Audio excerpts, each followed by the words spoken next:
The Great Dino Ranger here again, back with another review. Today we're going to be taking a look at the Jurassic World Dino Trackers Wild Roar Diabloceratops. So, just like in the somewhat recent YouTube short I did acquire this guy as well as the new Indominus Rex, which will be reviewed after this review right here. I'm really excited for this one. I am a big fan of Diabloceratops. You know, it's one of my favorite ceratopsians. And, you know, it's a favorite Utah dinosaur of mine, you know, because I'm a big fan of Utah dinosaurs altogether. But I'm just super excited about getting this one. I've been wanting it for a while, and now I've finally gotten around to finally getting it. So I'm super happy. Taking a look at the box here for the Wild Roars.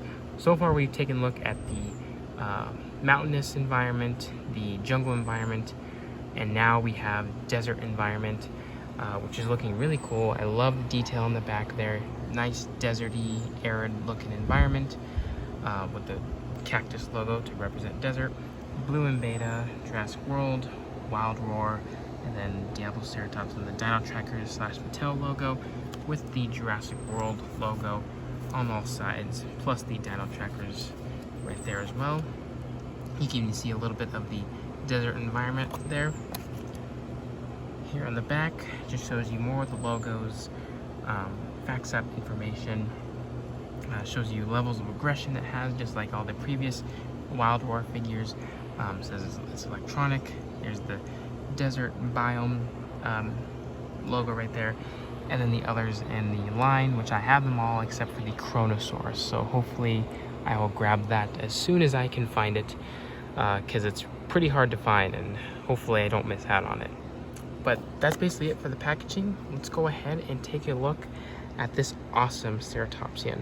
Alright, so taking a look at the figure here, I am really impressed with it. This one is probably one of my favorite of this wave of the Wild Roar figures.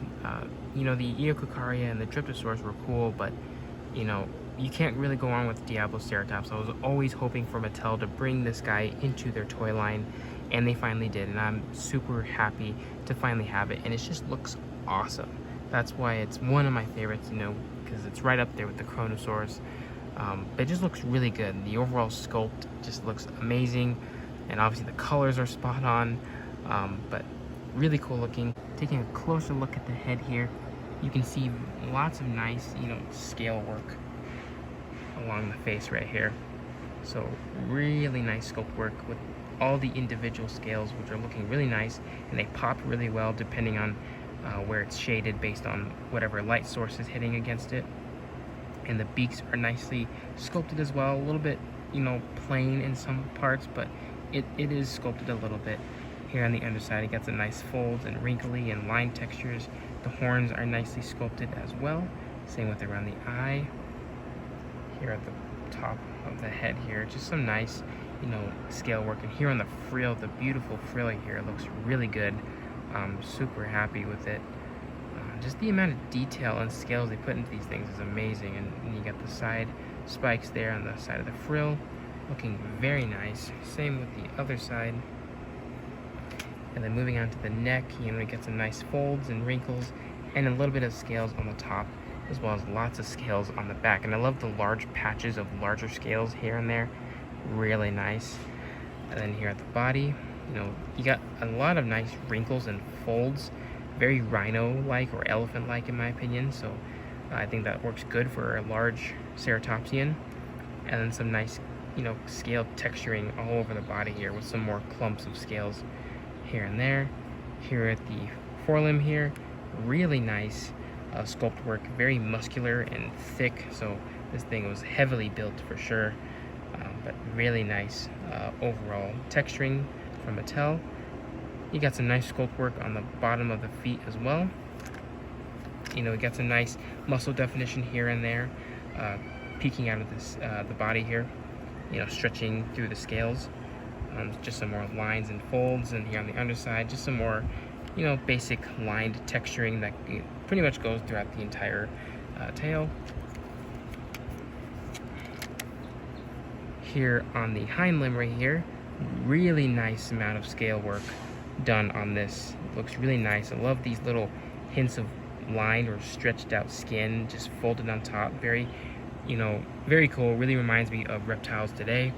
And some nice muscle definition all the way throughout. Just some nice sculpt work. Same with the underside of the feet right there. And continuing on to the tails, just some nice, scale work, some finer detail going throughout, which the scales start to become a little bit more faded and just more of just a cool, like rough skin texture, which looks really nice. It really works for this ceratopsian figure. And yeah, that's pretty much it for the detail. It's very nicely done. Mattel did a really excellent job with this ceratopsian, especially since it's a favorite of mine. I'm super happy about it. The colors on this Diabloceratops are really nice as well. When I think of Diabloceratops, I ultimately think of red because it's in its name. Diablo meaning devil. Because it's got the devil horns and everything. At least that's what it was named after. Just because the way the skull looked, and the colors they chose are perfect. When you think of the devil, you think of red. So adding a red coloration to a Diabloceratops is really good, not only for the species, but also because of the environment. I always think of Utah as like a somewhat deserty, arid environment. So having something of this color works really well in those places. So Mattel did an excellent job with colors on this figure. I love the reds, all over the body. Majority of it is red, which is really nice. Then you got some, you got like a brown for the beak right here, at least for the upper beak, and then the lower beak is a red, which is very interesting. I'm wondering why they didn't put it in this lighter color or make it the same brown, but at least it makes it stand out a little bit more, so that looks pretty cool, I guess. And then all these horns are painted in like a really dark brown or maybe like a lighter black maybe, and you got more of a black color for around the eye region, and then some stripes on the frill right here, which look really nice. Contrast the red really well, and the horns. So very cool looking, very devil-like, I guess you could say. And the yellow eye is just perfect. It really highlights the darkness around the eye and obviously the colors. And then you got like a really nice beige color for the underside here, from like the bottom jaw, basically all throughout the underside until it gets to about here, and even the front limbs are that same color. So it would have been nice for it to continue all the way down, but it is no big deal. And then you got a little bit of black up here at the tip of the tail, which is very interesting. And overall, I think it's pretty good. Maybe they could have added a little bit more black markings at the top of the body here, but either way, it is a very nicely done, nicely painted herbivore from Mattel. So Mattel did a really nice job with the colors. Another nitpick of mine, and this is going to be just like everyone else's review pretty much, but I really wish that these side spikes here, these ones on the side, and then the little nose one, were painted in this same dark color. Would have make the head stand out a little bit more. So I don't know why Mattel sometimes miss paint on all of these horns. Could be a budget thing, but I really wish they were all painted. It would have made it look a little bit more nicer. And I'm not really going to complain about the no paint on the toenails. I mean, you're not going to get that all the time anyway, but at least for a head like this, an awesome looking head like this, it's pretty important to have everything painted. So that's just one little nitpick I have. Not to mention, you got a little bit of a tongue sculpted on the inside of the mouth, so that's really nice there. And the inside is like the same red as this, so it kind of matches the inside of the mouth, so that's pretty good. Also to mention, the head is made of like a softer rubbery material, not too rubbery, but it is soft, so you can bend the horns and you can bend the frill, which is very interesting. Maybe keeps it from hurting kids when they're playing with it, but really cool. Even these little side spikes here are pretty bendy, but just a nice softer head, which is really nice. Not as soft as the Pentaceratops, but it is pretty soft, so that's pretty cool. Articulation wise, the arms here can pivot up about that far, and they can move forwards about that far, at least on mine, and they can move back about that far. And the legs here can move forward, actually full 360, and then they can also pivot in and out. And then you got a tail rotation here. Once you at least apply the tail on, you can rotate it. And then here is the scan code. So let's go ahead and test out the action feature. Much like the other Wild Wars, you just flip this back and forth, makes the head move, and then makes some noise. So let's go ahead and test that out.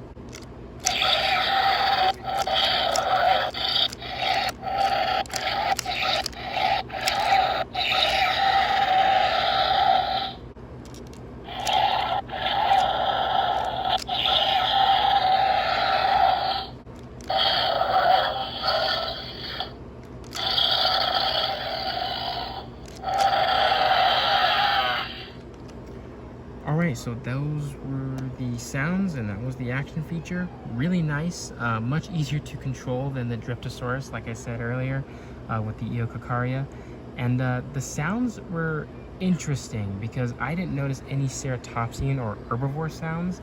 Most of the sounds that I heard actually were reused Carnotaurus sounds from the Jurassic World movies, which is very interesting, because, you know, that's obviously a carnivore and they applied those to this herbivore here, but I think they work really well for just a standard ceratopsian. But if you're well aware of all the dinosaur sounds from the Jurassic movies, you could easily tell that, you know, something is sounding very similar to another dinosaur, and, you know, in this case it is the Carnotaurus sounds from the Jurassic World movies. So that's pretty cool, very interesting.